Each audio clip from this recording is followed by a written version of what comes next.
Ja, meine Lieben, ihr habt es richtig gesehen. Heute gibt es eine richtig geile Schnitte, und zwar eine Cremeschnitte. Ihr seid hier bei der Charakter Meisterbackstube, ich bin der Andreas und ich zeige euch heute, wie man Cremeschnitten macht. Wie es ein Konditor macht. Ich mache sie mit dieser Creme Gibus, das heißt, es ist Eiweiß drin, keine Sahne. Es ist französisch, ich hoffe, die Franzosen haben jetzt nichts gegen meine Aussprache. Ich hoffe, es war einigermaßen richtig. Für mich auf jeden Fall die beste Cremeschnitte so, weil es viel lockerer ist mit diesem Eiweiß drin und nicht so schwer. Ich habe noch oben eine leichte Schicht Sahne oben drüber. Macht sie eigentlich zur Ischler-Schnitte, ist somit keine Cremeschnitte mehr, aber so genau nehmen wir das heute nicht. Ich zeige euch jetzt, wie das geht. Let's fetz! An Zutaten für meine Cremeschnitten brauche ich Eier, Gelatine, Milch, Cremepulver, also Puddingpulver, Vanillepaste und einen Schuss Rum. So, dann geht's los mit meinen Cremeschnitten. Ich habe mir hier als erstes so Cremeblätter vorbereitet. Da habe ich mal einen Blätterteig gebacken, habe das zugeschnitten. Ich habe mir hier so eine Form gekauft, die hat 40 auf 10 cm, also 40 mal 10. Und das geht sich genau aus für mein Rezept, hoffe ich zumindest. Die Form ist super, da kommt dann die Cremeschnitte rein. Der nächste Schritt ist jetzt, ich war jetzt mit meinem Eiweiß und mit dem großen Anteil vom Zucker war ich am Wasserbad. Ich habe das warm gemacht, jetzt kommt es in die Küchenmaschine, ich schlage das auf. Und das sollte jetzt zeitgleich fertig werden mit meiner Vanillecreme, die ich mir koche. Das ist so die kleine Challenge bei diesem Rezept. Dann mache ich mir die Creme, das ist ein ganz klassischer Vanillepudding, was ich mir da koche. Ich habe hier das Cremepulver, hier ist die Milch drin mit dem kleinen Teil Zucker. Ich habe noch Vanilleschote drin, die Vanillepaste drin. Und jetzt rühren wir hier das Cremepulver noch ein wenig an, indem ich ein bisschen Flüssigkeit hier reinmache und das kurz durchrühre.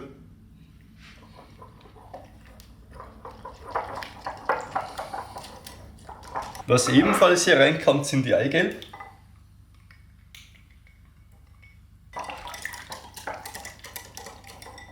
So. Das heißt, ich koche mir jetzt die Milch, ziehe das ab mit Cremepulver und Eigelb und zeitgleich lasse ich mein Eiweiß laufen. Und wie gesagt, das sollte beides zur selben Zeit fertig werden. Die Creme ist heiß, das sollte heiß verarbeitet werden. Und das Eiweiß ist, wenn es perfekt ausgeschlagen ist, sollte es auch verarbeitet werden. So, die Creme ist jetzt fertig. Und ihr seht schon, das ist relativ fest. Ein relativ fester Pudding.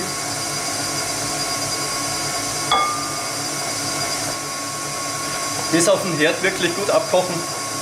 Also schon so mindestens eine Minute draufbleiben und das schön abziehen. Da mache ich hier noch einen Schuss Rum rein. Ihr könnt den Rum auch weglassen, aber ich mache ihn gerne rein, weil er super passt zur Vanille.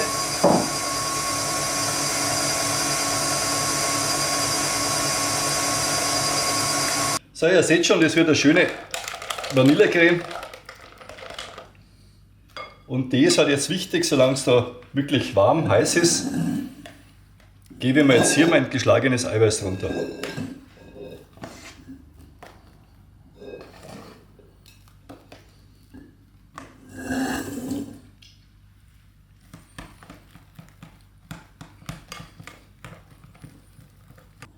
Man sieht schon, das ist eine richtig geile Creme. Ich hätte vielleicht eine größere Schüssel nehmen können. Das nächste Mal weiß ich es.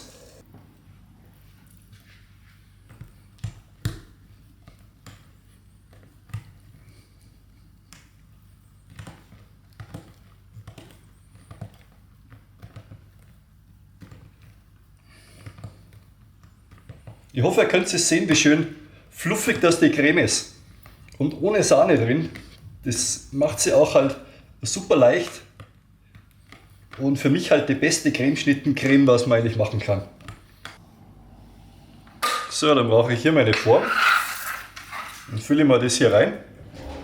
Das Ganze muss natürlich auch zügig passieren, weil die Creme, die wird natürlich fest, die zieht man natürlich an. Durch die Gelatine, was drin ist, wenn sie auskühlt, wird sie fester.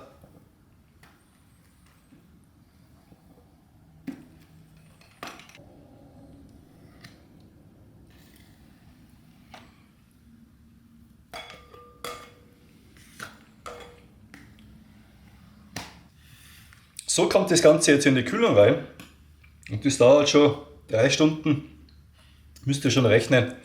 Und dann können wir es fertig machen, die Cremeschnitte. So, bei mir geht es jetzt weiter. Meine Cremeschnitten, die sind schon durchgekühlt, die waren jetzt im Kühlschrank drin für ca. 3 Stunden. Ich habe da Folie oben drauf gemacht, damit sie mir nicht austrocknen. Dann schneide ich mal raus hier.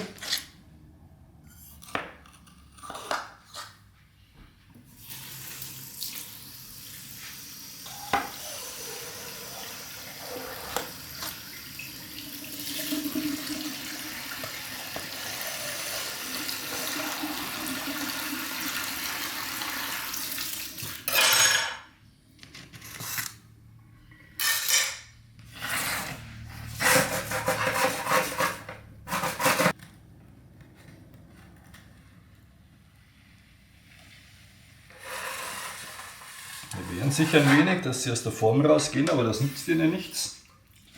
Und die schauen doch jetzt schon ziemlich cool aus, die Cremeschnitten, oder? Und ich sag's euch, die Creme ist so viel besser als wie eine Sahnecreme.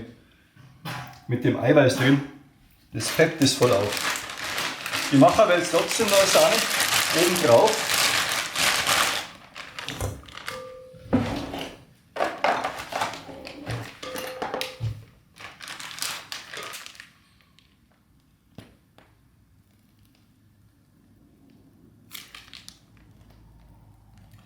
Wenn ich jetzt oben noch eine Sahne drauf mache, dann sind es ja im Prinzip keine Cremeschnitten mehr, sondern dann sind es Ischler-Schnitten. Weil die Ischler-Schnitten, die haben oben so eine Sahne oben drauf. Aber ich mag es ja lieber mit so einem Pep-Sahne noch oben drauf. Das ist so das i-Tüpfelchen. Ja, man sieht, wie die wackeln, die Schnitten, weil sie so schön luftig sind. Ich gebe da immer so 10% Zucker rein, circa bei der Sahne. Und vom Sahnesteif, das mache ich Pi mal Daumen, weil ich bin draufgekommen, das was auf der Packung steht, das stimmt sowieso nicht, da wird es viel zu fest. Dann schneiden wir noch meinen Deckel, den Deckel umdrehen, weil das ist die gerade Seite.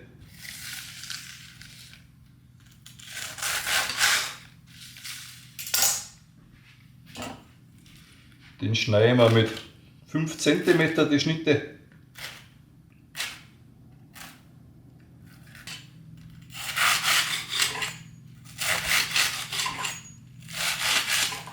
Den Deckel immer vorher schneiden, weil auf die Cremeschnitten drauf den Deckel schneiden ist immer problematisch.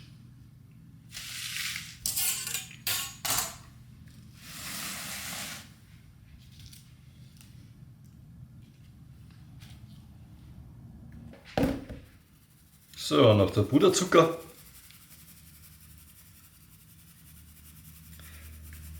Man könnte jetzt oben auch noch einen Fondant drauf machen. Klassisch ist ja auch ein Fondant, aber den Fondant gibt es irgendwie so nicht zum Kaufen im Supermarkt. Ihr müsstet den Fondant kaufen in einer Konditorei und zu machen ist es auch nicht ganz so einfach. Deshalb mache es fürs Video mit Staubzucker.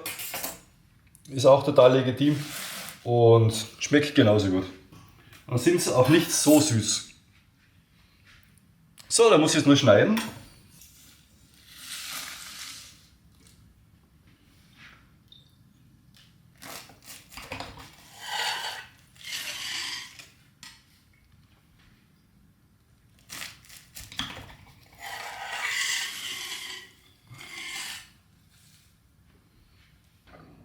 So, schaut her, wie die Cremeschnitte ausschaut. Ihr seht, wie die wackelt. Die ist super fluffig. Und ich sage euch, das sind die besten Cremeschnitten überhaupt. Wenn sie mit der Creme Bust macht, mit dem Eiweiß. Wenn euch das Video gefallen hat, dann würde es mich voll freuen, wenn ihr mir wieder ein Abo hier lasst und Kommentare schreibt, die Glocke aktiviert. Wenn ihr Fragen habt, gern unten in die Infobox rein. Ich schaue, dass ich wirklich jeden immer beantworte, relativ rasch. Und freue mich auf einen regen Austausch und sage bis zum nächsten Mal. Pfiat euch, macht's es gut und auf Wiedersehen.